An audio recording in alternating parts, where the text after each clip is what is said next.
சாத்தான்குளம் தந்தை மகன் கொலை வழக்கின் தீர்ப்பை குடும்பத்தினர் வரவேற்றனர்.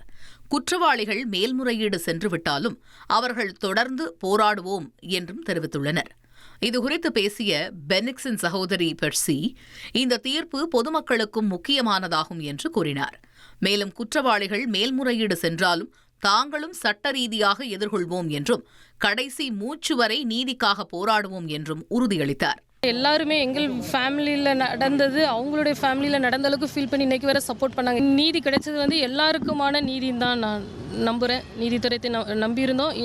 நீதி எங்களுக்கு வழங்கியிருக்காங்க. அதுக்காக தான் இவ்வளோ நாள் நாங்கள் போராடணும். அது நடக்காது இனிமே அப்படின்னு சொல்லி நாங்கள் நம்புகிறோம். 1,27,00,000 மனங்களை வென்ற தந்தி டிவி யூடியூப் சேனல். தவிர்க்க முடியாத தம்ப்நெயில்ஸ், கலக்கலான கான்டென்ட்ஸ். நீங்களும் இந்த குடும்பத்தில் இணைய இப்பவே சப்ஸ்கிரைப் பண்ணுங்க.